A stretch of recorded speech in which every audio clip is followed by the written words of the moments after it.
Pernah nggak sih kalian terpikir kalau ada dua orang yang sudah berusaha sama kerasnya, mengorbankan waktu yang sama banyaknya, tapi hasilnya justru bertolak belakang?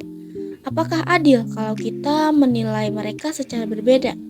Kenapa mereka yang berhasil selalu kita puja sebagai sosok yang jenius dan hebat, sementara mereka yang gagal seringkali langsung kita labeli sebagai orang yang kurang mampu atau kurang usaha?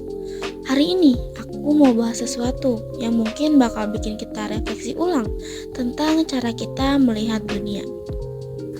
Di dalam filsafat moral, fenomena ini punya nama yang cukup unik, yaitu moral luck. Istilah ini pertama kali dipopulerkan oleh dua filsuf, Thomas Nagel dan Bernard Williams. Intinya, moral luck adalah sebuah kondisi di mana penilaian kita terhadap seseorang justru dipengaruhi oleh hal-hal yang sebenarnya di luar kendali orang tersebut. Aneh kan? Padahal secara logika, aku dan kamu pasti setuju kalau seseorang itu harusnya dinilai dari niat dan usahanya, bukan dari keberuntungannya. Tapi kenyataannya seringkali tidak sesederhana itu. Coba kita bayangkan skenario ini. Ada dua orang, sebut saja si A dan si B. Keduanya sama-sama membangun bisnis startup. Keduanya sama-sama kerja lembur, konsisten, dan berani ambil resiko yang besar. Tapi si A berhasil karena pas banget produknya rilis saat pasar lagi butuh. Sementara si B gagal total karena tiba-tiba ada krisis ekonomi yang gak terduga. Apa yang terjadi selanjutnya? Si A bakal diundang ke berbagai seminar, dipuji sebagai visioner, sedangkan si B, orang-orang mungkin bakal bilang dia kurang riset atau kurang usaha. Padahal secara objektif, usaha yang mereka lakukan itu identik. Yang membedakan mereka itu cuma satu, faktor eksternal. Disinilah moral luck bermain dengan pikiran kita.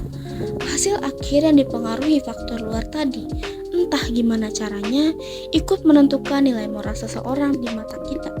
Kita seringkali lupa kalau kita nggak cuma menilai proses atau niat, tapi kita juga menilai hasil yang tidak sepenuhnya bisa mereka kontrol untuk dijadikan standar penilaian. Thomas Nagel membagi ini ke dalam 4 bentuk yang menurutku menarik banget buat kita sadari.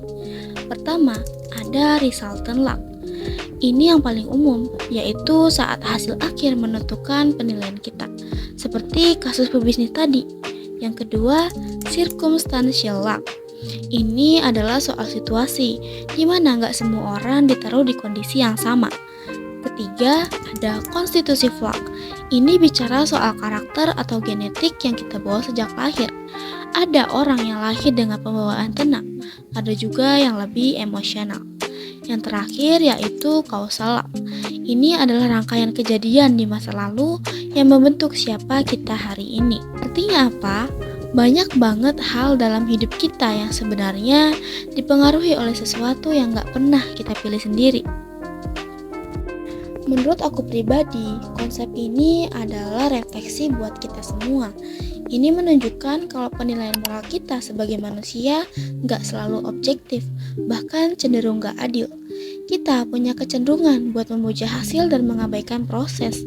Kita menganggap orang yang sukses itu lebih baik secara moral, tanpa mau melihat kalau mungkin ada faktor keberuntungan yang membantu mereka. Sebaliknya, kita terlalu cepat menghakimi mereka yang gagal tanpa tahu betapa kerasnya mereka sudah berjuang di situasi yang tidak mendukung. Terus, apa sih yang bisa kita lakukan? Sebagai individu, aku rasa kita bisa mulai dengan lebih sadar saat menilai orang lain. Jangan langsung menghubungkan kesuksesan atau kegagalan mereka dengan kualitas karakter seseorang. Coba lihat lebih dalam. Lihat usahanya, niatnya, dan keadaan sulit yang menyertainya. Kemudian, untuk diri kita sendiri, fokuslah pada hal-hal yang memang bisa kita kontrol, karena pada akhirnya, hasil akhir itu seringkali bukan milik kita sepenuhnya. Hasil tidak selalu mencerminkan siapa kita sebenarnya.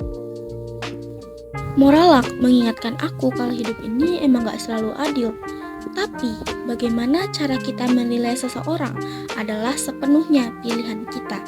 Jadi, setelah mendengar ini, Menurut kalian, apakah kita sudah benar-benar adil dalam menilai seseorang?